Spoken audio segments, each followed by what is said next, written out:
सत साहिब बंदी छोड़ सतगुरु रामपाल जी भगवान की जय हो। परमपिता परमात्मा सारी सृष्टि के रचनहार, कुल मालिक, असंख्य ब्रह्मांडों के स्वामी, तीनों लोकों में प्रवेश करके सबका भरण पोषण करने वाले संत शिरोमणि सतगुरु रामपाल जी परमेश्वर जी के चरण कमल में हम सभी सत्सेवक भाई बहनों का कोटि कोटि दंडवत प्रणाम। और वीडियो देख रहे आप सभी भाई बहनों को सत साहिब। एक छोटी सी जानकारी आप भाई बहनों को दास देना चाहेगा, क्योंकि संगत में जो घटनाएं घटित होती हैं जो काल प्रेरणा से, उनकी जानकारी भी आप भाई बहनों को होनी चाहिए, ताकि जानकारी के अभाव में आप कहीं भी धोखा ना खा जाएं। और किसी भी ऐरे गहरे व्यक्ति को जो आंधी की तरह आता है, सत्सेवक बनता है, 4 दिन रुकता है, अपने आप को बहुत बड़ा भगत साबित करता है, बाद में तूफान की तरह वापस भाग जाता है। तो पुण्यात्माओं, बहुत सोच समझ के परमात्मा कहते हैं कि पग पग पे यो तक तक मारे काल कसाई बाणा। हमने बहुत संभल के चलना है। ये भक्ति का पीक टाइम चल रहा है। और काल भगवान के विषय में परमात्मा ने बताया कि वो स्वयं सामने प्रकट नहीं होता है, वो अपने एजेंटों के माध्यम से, अपने दूतों के माध्यम से अपना काम करवाता है, वो प्रकट होता है। तो हमने यदि वर्तमान में सबसे ज़्यादा सावधानी किसी से रखनी है, इस बात को आप सभी भाई बहन कान खोल के सुन लें। यदि वर्तमान में हमने भक्ति मार्ग पे सफल होना है, हमने यदि परमेश्वर को प्रसन्न करना है, तो सबसे ज़्यादा यदि हमने संत रामपाल जी भगवान के भक्तों ने भक्ति मार्ग पे सफल होने के लिए यदि हमने किसी से सावधान रहना है, तो वो नकली संत नहीं है, नकली संतों के शिष्य नहीं हैं, जगत वाले नहीं हैं, हमारे आड़ोसी पाड़ोसी नहीं हैं। हमारे लिए सबसे ज़्यादा खतरनाक यदि कोई साबित होगा तो हमारे खुद के भगत भाई बहन खतरनाक साबित होंगे। तो आपने अपने घर वालों से बच के रहना है, संगत वालों से बच के रहना है, अपने भगत भाई बहनों से बच के रहना है, जो ना जाने कब और किस समय और किस बात को लेके वो काल प्रेरित हो जाए। आप सोचो, ये तो बहुत अच्छा भगत है, ये तो साथ संगति से जुड़ा हुआ है, इसने तो व्हाट्सएप पे भी साथ संगति का लोगो लगा रखा है, और पुण्यात्मा रातों रात उसका थर्मामीटर कहाँ पहुँच जाएगा किसी को नहीं पता। तो सबसे ज़्यादा सावधान, क्योंकि काल को पता है कि इन आत्माओं को ना तो जगत वाले तोड़ सकते हैं तत्व ज्ञान लेने के बाद, ना दूसरे संत और पंथों वाले तोड़ सकते हैं। इनको यदि कोई तोड़ेगा या इन आत्माओं को यदि तोड़ा जा सकता है, तो इन्हीं के भाई बहनों के अंदर प्रवेश करके और उनके माध्यम से आपस में राग द्वेष और ईर्ष्या को फैला के, एक दूसरे में मन मुटाव पैदा करवा के, एक दूसरे के प्रति शंका पैदा करके मैं अपनी चाल चल सकता हूं, और वही हो रहा है। तो एक छोटी सी जो घटना जो घटित हुई है, दास आपको उसकी जानकारी दे देता है ताकि आप सावधान रहे हैं। मेरा किसी से कोई राग द्वेष नहीं है, मेरी किसी से कोई ईर्ष्या नहीं है, मेरे लिए सभी भाई बहन हैं। परमात्मा कहते हैं कबीरा खड़ा बाजार में, मांगे सबकी खैर, ना काहूँ से दोस्ती ना काहूँ से बैर। लेकिन परमात्मा ने जिस सेवा के लिए दास को निमित्त बनाया है, साथ संगतियों को लेकर खड़ा किया है, तो दास की जिम्मेदारी बनती है दास पक्षपात रहित होके निष्पक्ष भाव से आप जियों को सच्चाई से अवगत करवाता रहे, ताकि आप जी ठोकर खाने से बचें, किसी भी भगत के बहकावे में आने से बचें।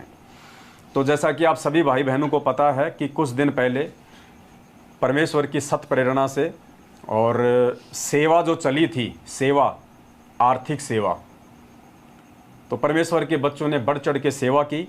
और दास ने जब वीडियो बनाया था तो दास ने बहुत प्रेम पूर्वक सभी भाई बहनों से आग्रह किया था कि कोई भी भाई बहन आवेश में आके, जोश में आके, जल्दबाजी में आके या भावनाओं में बह के अपनी सेवा ना लिखवाए और ना दे। अगर सेवा देनी है तो सोच समझ के दे, पहले अच्छे से हमें जांच लो, हमें परख लो। हम ना तो कोई ज्योति का पैसा ले रहे हैं आपसे, ना हम कोई पाठ का पैसा ले रहे हैं, क्योंकि ना हम आपकी ज्योति करने वाले हैं, ना हम आपका पाठ प्रकाश करने के अधिकारी हैं, ना हम आपसे कोई 10वें अंश का पैसा ले रहे हैं, ना हम लेने के अधिकारी हैं, ना ही आपको किसी को 10वें अंश का पैसा कोई देना चाहिए। दास ने सभी भाई बहनों से प्यार प्रेम से उस वीडियो में समझाया था कि ज्योति का पैसा यदि आपने निकाल के रखा हुआ है, पाठ प्रकाश का पैसा यदि आपने निकाल के रखा हुआ है, 10वें अंश का पैसा यदि आपने निकाल के रखा हुआ है, तो वो पैसा आपके घर में पड़ा पड़ा कोई काम नहीं आने वाला है। आप उस पैसे को साध संगत में जो सेवा के लिए हमें जो आवश्यकता है, आप उसमें नोट करवा सकते हैं, लिखवा सकते हैं। हम आपसे 10वां अंश का पैसा हम आपके गुरु बन के नहीं ले रहे, ना ही आप किसी को देने वाले हैं ये ज्ञान लेके, ना हम आपके ज्योति पाठ करने के लिए आपसे ज्योति पाठ का पैसा ले रहे हैं। दास ने यही कहा था कि वो 10वें अंश का हो, चाहे ज्योति का हो, चाहे पाठ का हो, वो पैसा आपके किसी काम नहीं आने वाला है, क्योंकि परमात्मा आपके पैसों का भूखा नहीं है। साधु भूखा भाव का, धन का भूखा नहीं, जो कोई धन का भूखा साधु भी नहीं। और वर्तमान में संगत में उसी परमेश्वर के आशीर्वाद से, उसी परमेश्वर की सत प्रेरणा से भगत भाई बहनों को जगाने के लिए, काल भगवान की सूक्ष्म चाल से बचाने के लिए, जो कि सतलोक आश्रम मैनेजमेंट हरियाणा और गुरुजी का कलयुगी परिवार, आपके कोऑर्डिनेटर, आपके नामदान संचालक, जो काल भगवान के मुख्य एजेंट हैं वर्तमान में इस धरती पे भगत समाज को बर्बाद करने के लिए, उन सभी आत्माओं से बचाने के लिए हमको अब कुछ पैसों की आवश्यकता पड़ेगी। क्योंकि मैं पवन दास भी, मैं किसी बिरले की औलाद नहीं हूँ, मेरा बाप कोई टाटा नहीं है, ना ही टाटा की कंपनी में कोई मैनेजर है। मैं एक निर्धन परिवार से हूँ, हमेशा आर्थिक तंगी से मैं जूझता आया हूँ। परमेश्वर ने 7 साल से दास को अपनी सेवा में लगा के रखा। 7 साल से हमने किसी से 1 रुपये की डिमांड नहीं करी है, क्योंकि पहले परमात्मा ने अच्छे से हमारे को तोड़ा है, मरोड़ा है, जांचा है, परखा है। किसी से सेवा के नाम पे 1 रुपये की हमने डिमांड नहीं करी। आने का, जाने का, गाड़ी का, घोड़ों का, किराए का, डीजल का, पेट्रोल का, मोबाइल का, घर का, राशन का, बच्चों का, खान पान का, सब पैसा हमने अपनी मेहनत से या किसी भाई बहन से उधार लेके हमने अपनी सेवा की। अब सेवाएं बहुत ज़्यादा आगे बढ़नी है, संगत बहुत ज़्यादा हो गई, साथ संगतियाँ बहुत ज़्यादा होने लग गई। हम लोग लगातार साथ संगतियाँ अटेंड नहीं कर पा रहे हैं, जबकि वर्तमान में हमारा साथ संगतियों में जाना अति आवश्यक है, एक बार भगत भाई बहन को सही तरीके से दिशा निर्देशित करने के लिए। बाद में तो सब लोग समझ जाएंगे, जान जाएंगे, पहचान जाएंगे, हमारी इतनी आवश्यकता नहीं पड़ेगी। तो दास ने यही कहा था कि हमारे को एक गाड़ी चाहिए और साथ में कुछ जो ज़रूरी सामान होता है, जैसे कोई कैमरा है, कोई डिजिटल बोर्ड है, कोई मोबाइल है, लाइव के लिए, सेवाओं के लिए, उन चीज़ों की हमें आवश्यकता है। तो भाई बहनों ने भी उचित समझा, परमात्मा ने भी उनको सत्प्रेरणा की और सभी भाई बहनों ने जी खोल के अपनी सेवा हमारे को लिखवाई। गाड़ी भी आ गई, आप सभी के सामने है, और जो ज़रूरी सामान था वो भी आ गया परमात्मा के आशीर्वाद से। बाकी छोटी मोटी जो ज़रूरतें हैं वो पूरी परमात्मा करवाता रहता है। तो दास ने सभी से आग्रह किया था कि वो जो पैसा आपके घरों में रखा हुआ है, उस पैसे का आप जी क्या अचार डालोगे, क्योंकि परमेश्वर है नहीं, परमेश्वर के अलावा तुम किसी को दे नहीं सकते, तुम्हारा पाठ करने का कोई अधिकारी है नहीं। जिन कुपात्रों से तुमने पाठ करवाया था, आज उसका परिणाम तुम भोग रहे हो। पाठ करवाते करवाते भी मैनेजमेंट से आज तुम्हारे घर में अकाल मौतें हो रही हैं, परेशानियां हो रही हैं, तुम्हारे काम धंधे ठप हो गए, तुम्हारे शरीर में कोई राहत नहीं है, तुम भगवान से दूर होते जा रहे हो। तो कम से कम ज्योति और पाठ और 10वें अंश के नाम पे नहीं, सेवा के नाम पे उन पैसों का सदुपयोग करो, ताकि परमेश्वर तुम्हें आगे कोई बरकत दे। और पुण्यात्माओं, ये पवन दास जो आपके सामने बैठा हुआ है, ये जीता जागता उदाहरण है। सन 2021 में कोरोना काल के बाद में दास ने 1 साल तक जो है गुप्त रह के उत्तराखंड में सेवा भी की और अपना दही बड़े का काम भी किया। और 1 साल में दास ने तकरीबन 7 लाख रुपए का जो कर्जा था, अपने घर का जो खर्चा था वो काट पीट के, कम से कम 20,000 रुपया महीने का मेरे घर का खर्चा है, क्योंकि किराए का मकान है, 7 मेंबर हैं। वो खर्चा पिर्चा काट के 7 लाख रुपए मैंने भगत भाई बहनों के 1 साल में जो मेरे उधार थी वो मैंने उतारी। और 7 लाख रुपए का 10% के हिसाब से 70,000 रुपया मेरा 10वां अंश निकलता है। मैंने आप लोगों से ना पूछा, ना मुझे पूछने की आवश्यकता थी, परमात्मा ने मुझे ज्ञान दे रखा, मुझे समझा रखा है।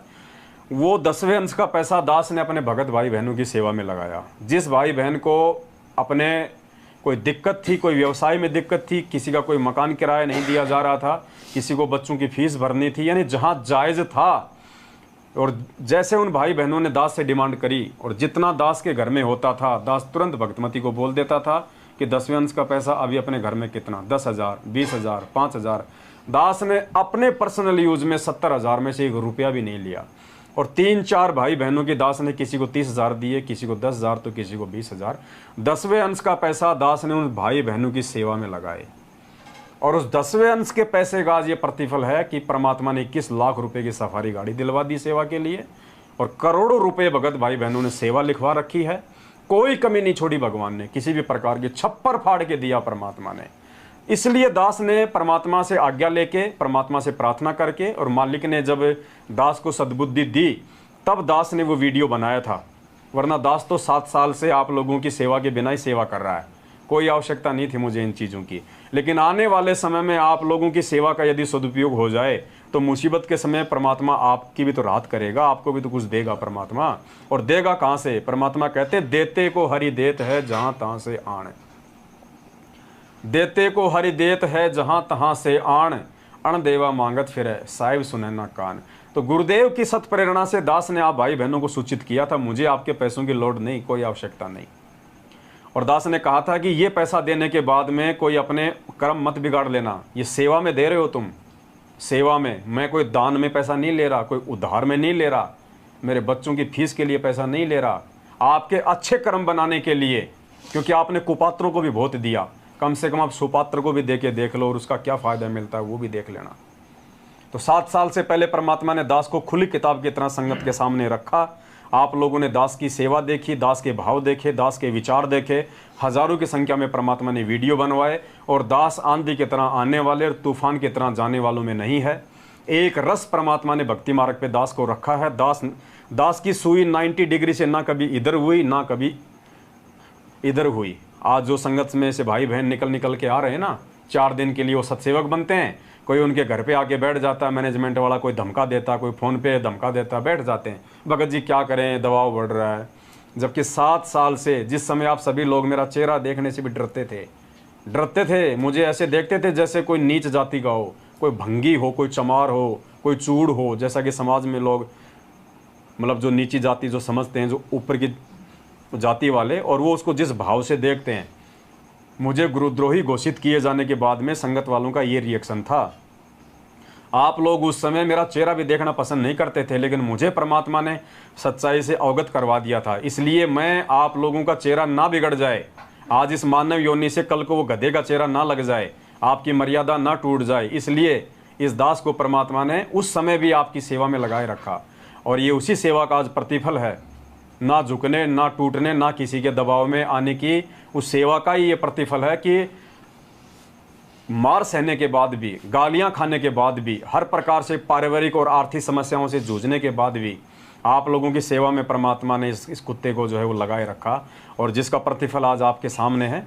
लाखों भाई बहनों को परमात्मा ने साथ संगतियों से जोड़ दिया है, और लाखों भाई बहन आज सतगुरु रामपाल जी भगवान को जान के, उनको पहचान के कि यही परमात्मा है, यही परमेश्वर है, यही सारी सृष्टि का रचनहार है, यही हमारा मोक्ष करेगा, और इसी की भक्ति से और पूजा से हमारा मोक्ष होगा। आज आप सभी भाई बहन अपने आत्म कल्याण के मार्ग में आगे बढ़ रहे हैं। तो दास ने प्रार्थना की थी कि कोई भी भाई बहन सेवा लिखवा के अपने कर्म ना बिगाड़े। लेकिन पुण्यात्माओं, परमात्मा कहते हैं कि काल को जीव कहीं नहीं माने, और कोट सुने जो ज्ञाना, और जैसे लाख अग्नि के माही, और बिछुड़ते काठ समाना।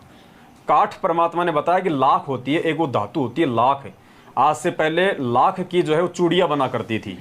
तो लाख क्या होता था कि ऐसी धातु है, उसको आग में रखोगे तो बिल्कुल वो पिघल जाता है, और आग से आपने उसको 10 सेकंड दूर क्या किया, वो बिल्कुल पत्थर बन जाता था वो। तो इसलिए परमात्मा कहते हैं कि काल को जीव कहीं नहीं माने, कोट सुने जो ज्ञाना। जो काल प्रेरित आत्मा होती है, उसको चाहे आप कितना ज्ञान समझा दो, कितनी आप उसको अच्छी जो है आप उसको बातें बता दो, उसके ऊपर कोई असर नहीं होता है। जिस प्रकार अग्नि से बिछुड़ने के बाद में उस लाख के ऊपर अग्नि का कोई असर नहीं होता है। तो दास जिन जिन आत्माओं के साथ में रहा है, परमात्मा ने जिन जिन आत्माओं के साथ में दास को रखा, उस समय तक वो आत्मा बिल्कुल शांत रहती हैं, कुछ नहीं बोलती। और जैसे दास उन आत्माओं से दूर हो जाता है, एकदम से वो काल प्रेरित हो जाती हैं, उनके ऊपर काल भगवान झपट्टा मार देता है। लेकिन दास भैया कब तक आप लोगों के साथ में रह के आपको बचाएगा? आपने स्वयं भक्ति मार्ग पे आगे बढ़ना पड़ेगा। तो बहुत सारे उदाहरण हैं, इसलिए दास आपको सूचित करना चाहता है ताकि आप सावधान रहें। पंजाब से एक भगत जी हैं, पंजाब के मोगा से मंजीत दास जी हैं, जिनको आपने किशनगढ़ की साथ संगति में देखा होगा, जो सरदार जी हैं, जिनकी दाढ़ी मूछ, आजकल तो खैर उन्होंने साथ संगति से जुड़ने के बाद में उन्होंने कटवा ली है दाढ़ी और मूछ, लेकिन पहले जो साफा बांधते थे, अपनी जो पगड़ी बांधते थे, जो किशनगढ़ की साथ संगति में आपने देखे होंगे काफ़ी बार, मंजीत दास जी, और साथ में उनके पास में एक भगत बहन रहती है, वो उनकी अपनी बहन नहीं है, पता नहीं, मुझे नहीं पता उनका, लेकिन वो मंजीत जी के पास में रहती है, उनका अपना भाई कहती हो। तो वो दोनों साथ में रहते हैं, जिसका नाम है गीता कौर, गीता बहन जी, गीता कौर। वो दोनों आते हैं पंजाब के मोगा से। तो गीता बहन जी ने 5100 रुपये की सेवा लिखवाई थी और मंजीत भगत जी ने 50,000 रुपये की सेवा लिखवाई थी। और वो खुद ही किशनगढ़ की साध संगति जब थी, वहाँ पे वो सेवा लेके आए थे। उन्होंने खुद ही दास के हाथ में तो नहीं दिए, दास तो क्योंकि महाराष्ट्र में साध संगति थी, वहाँ पे जलगांव में, दास को अलीबाग में, तो दास को तो वहाँ जाना था। तो दास बोल गया था कि बाकी जो भगत थे, दास ने कहा कि आप इनको सेवा दे देना। और उनकी सेवा जो है गाड़ी में लग भी गई थी, क्योंकि हमने जो गाड़ी खरीदी थी, गाड़ी में उनकी सेवा भी लग गई थी। उसके बाद में पुण्यात्माओं किसी ऐरे गहरे, किसी सिरफिरे भगत के चक्कर में आके, पता नहीं वो किस काल प्रेरित आत्मा के संपर्क में थे, उन आत्माओं ने उनके अंदर दोष पैदा कर दिया कि पवन दास तो 10वें अंश का पैसा ले रहा है, ये कुपात्र है, ये पैसा लेने का अधिकारी नहीं है। और उन दोनों आत्माओं के अंदर, मंजीत दास और गीता कौर के अंदर, वो दोष उत्पन्न हो गया। और वो दास से बातें नहीं कर रहे, लेकिन दास के खिलाफ आज से पहले जो एक शब्द नहीं निकाला करते थे मुंह से। देखना पुण्यात्माओं, काल प्रेरित जीव जब अपना रंग दिखाता है तो वो किस प्रकार से दिखाता है। वैसे तो बिल्कुल वो साधु नजर आएगा, बगुला नजर आएगा, जैसे बगुला पानी में एक टांग उठा के आंख बंद करके यूं हल्का सा खोल के यूं रहता है। अब दूसरे तो जो पक्षी होते हैं वो तो ये देखते हैं कि भैया तो बिल्कुल ये तो साधु आदमी है, ये तो कोई राम का नाम ले रहा है, बिल्कुल शांत है बेचारा, थोड़ी थोड़ी आंख खोल रखी हैं, जबकि उनको ये नहीं पता कि वो शिकार पे नजर रखे हुए। तो वो भाई बहन पहले तो बड़े भगत नजर आते थे, बड़े साधु नजर आते थे। अब हमें क्या पता, हमको अंतर्यामी थोड़ी हैं। तो उन्होंने सेवा दी, हमने सेवा ले ली, सेवा उनकी हमने गाड़ी खरीदने में लगा दी। अब किसी सिरफिरे व्यक्ति के संपर्क में रहने के चलते, अब वो जो पहले एक शब्द नहीं निकाला करते थे, कभी उनको कहते थे भगत जी 2 शब्द बोलो देखे साथ संगति में संग, अरे नहीं भगत जी हमें बोलना नहीं आता, भगत जी हम क्या बोलेंगे भगत जी। और अब वो 1.5 फुट के मैसेज लिख के भेज रहे हैं व्हाट्सएप पे, काल प्रेरित है, ठग है, ये है वो है, 1.5 फुट के। मैंने कहा हे भगवान, पहले इनको 2 शब्द नहीं बोलने आते थे, अब काल ने इनको इतनी बुद्धि दे दी, 1.5 फुट के मैसेज लिख के भेज रहे हैं। और फेसबुक पे, व्हाट्सएप पे हमारी सेवा दिलाओ, हमारी सेवा दिलाओ। अरे पवन दास तुम्हारा जेठ थोड़ी लगता है दोनों का, मेरे से मांग लेते डायरेक्ट, मेरे को दी थी या फिर आपने सोशल मीडिया पे दी थी। अगर आपको सेवा चाहिए थी अपनी, आपने यदि अपने कर्म यदि बिगाड़ने हैं, नालायकों, सेवा का पैसा तुम्हारी आंखों के सामने सेवा लगी है। सेवा का पैसा तो चोर भी नहीं लेता वापस, कोई ठग भी नहीं लेता वापस। नीचे गिरे से गिरा हुआ भगत भी दान से अपने हाथ से 2 रुपए छोड़ दिए, वो वापस नहीं लेता है। और तुम पूर्ण परमेश्वर के भगत होके, इतना ज्ञान लेके और साल भर से साध संगतियों से जुड़े रहने के बावजूद तुम कितने नीचे गिर चुके हो, तुम कितने काल प्रेरित हो चुके हो। पहली बात तो तुम्हें सेवा अगर तुम्हें मालूम था इस बातों का, या तो तुम पहले मूर्ख थे या तुम आज मूर्ख बन रहे हो, 2 में से एक चीज है। सेवा वापस लौटाने से हमें कोई दिक्कत नहीं है। अगर हमारे पास में पैसे होंगे तो देंगे, नहीं होंगे तो नहीं देंगे। हमने तुमसे कोई दान में पैसे नहीं लिए, उधार पैसे नहीं लिए, बच्चों की फीस के लिए नहीं किए। तुमने अपनी सहमति से पैसे दिए थे। जिस दिन हमारे पास में पैसा होगा हम तुम्हें वापस लौटा देंगे, अन्यथा नहीं लौटा पाएंगे। लेकिन तुम्हारी जो नीयत है, जो सोच है कि काल भगवान जीव को इस सत भक्ति मार्ग में आने के बाद भी कहाँ और किस समय उसको नीचे गिरा सकता है, ये भगत समाज को थोड़ी सी जानकारी देनी अति आवश्यक थी, ताकि कोई भी भगत भाई बहन उन दोनों के चक्कर में आके या उन दोनों को सत्सेवक जान के और कहीं वो धोखा ना खा जाए। अपनी सावधानी आप लोग स्वयं रखें। दास की जानकारी केवल इतनी है कि आप लोगों को सही दिशा में लेके चलूं, आप लोगों का मार्गदर्शन करूं। कौन भगत सही चल रहा है, कौन भगत सही नहीं चल रहा है, इसकी जानकारी मुझे हो जाए, उसके बाद आप जियों को मैं दूं। तो पंजाब के मोगा से मंजीत दास जी और बहन गीता कौर, ये अब सत्सेवकों की सूची में नहीं है। भले इनके व्हाट्सएप पे, इनके फेसबुक पे साध संगति का लोगो लगा होगा, लेकिन जो भी भगत भाई बहन निकट भविष्य में इनसे संपर्क करे तो भाई ये सोच के ना करें कि ये पवन दास के संपर्क में है या ये साध संगत से ये जुड़े हुए हैं। आप अपनी जो क्या बोलते हैं सावधानी है वो आपके हाथ में है। ये सूचना देनी आपको दास ने थोड़ी सी उचित समझी थी। तो दास ने आपको बता दिया है। अब हम आगे बढ़ते हैं आज की साथ संगति के लिए, क्योंकि बीच बीच में पुण्यात्माओं ये वीक पॉइंट हैं, ये बताने बहुत ही ज़रूरी हैं। क्योंकि देखो मेरे साथ में भगत 4 दिन के लिए जुड़ते हैं और उसके बाद वो वापस भाग जाते हैं। आप किसी भी भगत को मेरे से जोड़ के ना देखें, किसी को भी, मेरी औरत को भी, मेरी भक्तमती को भी आप मेरे से जोड़ के ना चलिए। मेरे बच्चों को, मेरी माँ को भी आप मेरे से जोड़ के ना चलिए। क्या पता कब और किस समय उन पे काल का दाव लग जाए, उनकी किसी मर्यादा तोड़ने के चलते। तो मैं अपनी औरत का जिक्र कर रहा हूँ, इससे ज़्यादा कोई निकट मेरे नहीं हो सकता और भगत भाई बहनों के रूप में। तो मेरी औरत को भी मेरे से जोड़ के ना चलिए। कल को यदि वो अपने कोई मर्यादा तोड़ के यदि वो कर्म बिगाड़ती है या मेरे खिलाफ होके, मेरे खिलाफ कुछ उल्टे सीधे बयान यदि वो डालती है, वीडियो बनाती है, तो पुण्यात्माओं ये निर्णय आपका होगा। आपने उस समय क्या डिसीजन लेना है, ये सोच के ना चलें कि ये तो पवन की औरत है, जो कह रही होगी बिल्कुल सही कह रही होगी। नहीं जी, यहाँ किसी का कोई भरोसा नहीं है। कौन भगत सही है, कौन गलत है, इसका डिसीजन आपने स्वयं उस भगत के विचारों से स्वयं करना होगा। तो किसी भी भगतात्मा को मेरे से जोड़ के ना चले। मैं अकेला हूँ, मेरे को गुरुजी ने 7 साल पहले अकेला खड़ा किया था और आज भी मैं अकेला हूँ और आगे भी मैं अकेला ही रहूँगा। मैं किसी से ना कोई दोस्ती करता हूँ, ना मैं किसी से कोई यारी और रिश्तेदारी निभाता हूँ, क्योंकि जीव यहाँ पे यारी, रिश्तेदारी और दोस्ती निभाने के लायक नहीं है। वो ना जाने कब और किस समय अपनी गलती के चलते काल प्रेरित हो जाए, कब वो मेरे विरोध में खड़ा हो जाए। आप कहोगे ये तो रात दिन पवन भगत के साथ में रहता है, हर साथ संगति में पवन भगत के साथ में आता है, पवन भगत के गोडे के पास में बैठता है। नहीं भैया, पवन भगत के गोडे के पास में और पवन भगत के साथ में केवल मेरा गुरु सतगुरु रामपाल जी भगवान बैठता है। इससे बढ़ के ना मेरा कोई प्रिय है, ना कोई प्रिय होगा, ना कोई प्रिय था। यदि कोई अपनी कमजोरी के चलते किसी भगत को मेरे से जोड़ के चलता है तो पुण्यात्माओं आने वाले समय में वो स्वयं धोखा खाएगा। मैं उस चीज़ के प्रति बिल्कुल भी जिम्मेदार और जवाबदेह नहीं हूँ। मेरे से यदि किसी को कोई शिकायत हो तो डायरेक्ट मेरे से बात करे, डायरेक्ट मेरे से सवाल करे। अगर मैं उस चीज़ का कोई प्रमाण नहीं दे पाऊँ तो मैं दोषी हूँ, अन्यथा किसी के कहने से, किसी के इस तरीके से चलना ये समझदारी नहीं है। तो आज की साथ संगति में आगे बढ़ते हैं परमेश्वर जी के आशीर्वाद से। और दूसरा पुण्यात्मा एक छोटी सी चीज़ है, कॉमन सेंस की बातें हैं, क्योंकि कुछ नालायक काल प्रेरित लोग, देखो काल का सबसे बड़ा दाव चलेगा तो संगत पे चलेगा। संगत वालों के माध्यम से ही वो संगत को भ्रमित करवाएगा। तो कुछ ना समझ नालायक जो साथ संगत से नहीं जुड़े हुए हैं, या कुछ लोग साथ संगत से भी जुड़े हुए हैं लेकिन वो पूर्णतया मर्यादा में नहीं है, तो वो लोग व्हाट्सएप पे या फेसबुक पे कुछ इस तरह की बातें आपको बोलते हुए नजर आएंगे कि पवन दास तो गुरु बन गया, 10वें अंश ले रहा है, 10वें अंश लेने का अधिकारी नहीं है। तो वैसे तो मैंने आपको बहुत अच्छे से जो है मैंने क्लियर आपको कर दिया है कि मैंने कोई 10वें अंश का पैसा ना किसी से लिया है, ना मैं लूँगा, ना मैं लेने का अधिकारी।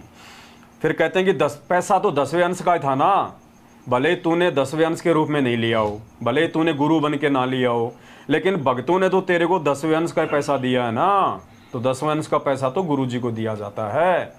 तो ऐसे महान ज्ञानी भगत भाई बहनों के लिए दास बताना चाहेगा कि भाई मान लीजिए आपके घर में 5,000 रुपये 10वें अंश के रखे हैं और आपने अपने गुरु जी को देने के लिए रखे हुए हैं। आपके घर में इसके अलावा 1 रुपया भी नहीं है। रात को आपके बेटे की अचानक से तबीयत खराब हो गई, मरने वाली स्थिति हो गई, ना आपको कहीं से कोई पैसे मिल रहे, आप क्या करोगे? वो 10वें अंश का पैसा आप जाके डॉक्टर को दोगे या नहीं दोगे बच्चे के इलाज के लिए? और आपने यदि वो 10वें अंश का पैसा डॉक्टर को दे दिया तो क्या डॉक्टर आपका गुरु हो गया? आपका वो गुरु बन गया क्या? आपने अपने बच्चे की जान बचाने के लिए दिया है, आपने उसको अपना गुरु समझ के नहीं दिया। वो पैसा आपका वहां पे यूज में आया, सदुपयोग में आया, क्योंकि 10वें अंश का पैसा गुरुजी अपने बच्चों की सेवा के लिए लेते हैं। और वो पैसा यदि तुम अपने बच्चे के इलाज में नहीं लगाता तो परमात्मा तुझे कभी भी माफ नहीं करता, क्योंकि वो तेरा बच्चा है, वो भी परमात्मा का बच्चा है। और परमात्मा का पैसा यदि परमात्मा के बच्चों के काम नहीं आया तो धिक्कार है उस पैसे को। तो आज वर्तमान में सेवा की जरूरत है, जरूरत थी और जरूरत आगे भी पड़ेगी। और उस परमेश्वर के नाम पे निकाला गया पैसा यदि आज उस परमेश्वर के बच्चों की सेवा में उनको जगाने के काम नहीं आया तो धिक्कार है वो पैसा आपके घर में रखा हुआ, उसका अचार डाल लेना। परमात्मा थूकेगा भी नहीं उस पैसे के ऊपर। साधु भूखा भाव का, धन का भूखा नहीं। आपका पैसा कहाँ लग रहा है ये आपने जरूर सोचना है, ये आपने जरूर देखना है। दास आप लोगों से गाड़ी के नाम पे पैसा लेके, और दास कोई अपने बच्चों की फीस नहीं भरता है, मैनेजमेंट की तरह आपसे पाठ का पैसा ले लिया और हरियाणा के जाट आरक्षण में दे रहा है, ज्योति का पैसा ले लिया और आनंदपाल सिंह की सीबीआई जांच में लगा रहा है। यहाँ जो भी चीज़ ली जाती है आपको बताई जाती है और उसी चीज़ का आपका जो पैसा है उसमें सदुपयोग जो है वो हो रहा है। और यही रीज़न है कि परमात्मा के बच्चे बढ़ चढ़ के सेवा कर रहे हैं, क्योंकि हमें पैसों की भूख नहीं है। हम ज़बरदस्ती पैसा नहीं ले रहे किसी से, जितनी आवश्यकता है उतना हम लेते हैं बस। आए दिन फ़ोन आते हैं भक्तों के, भगत जी हमारी सेवा कब लगेगी, हमारी सेवा कब लगेगी। अरे भैया लगेगी, तुम्हारी सेवा भी लगेगी। मेरे पास तो खाता ही ऐसा है, मैं तो प्रधानमंत्री योजना के तहत खुलाया था। हाँ, कोई बात नहीं, परमात्मा देखो जो साथ संगतियों में आता है, जो ले आता है तो हम ले लेते हैं। बाकी बहन जी हमें पैसों की वो नहीं है, जब जरूरत होगी तो ले लेंगे, हमारे पास में लिखी पड़ी है सेवा। जरूरत होगी तो फ़ोन करेंगे, मालिक के बच्चे तुरंत डलवा देंगे। कोई ले आता है तो क्या करें, वो ले लेते हैं, अपना नोट करके जो है वो रख देते हैं। तो ये कुछ बातें थी जो आप भाई बहनों को बतानी अति आवश्यक थी। देखो ये हमारी नालायकी है, हमारी कमजोरी है, जो हम छोटी छोटी बातों को अपनी कॉमन सेंस से हम सोल्व नहीं कर रहे। अगर हम भगत भाई बहन इतने भी शाणे बन जाएं, कॉमन सेंस वाली बातों को भी यदि हम समझ के और यदि हम डिसीजन लेने शुरू कर दें, पुण्यात्मा उदास को 1 घंटे का समय ये फालतू की बातें बताने में बेकार में नहीं जाता ये, और हम अपनी साथ संगति और हम आगे बढ़ते हैं। तो चलो जो हुआ सो हुआ, परमात्मा की दया। और अब हम आगे साथ संगति की तरफ बढ़ते हैं परमेश्वर जी के आशीर्वाद से।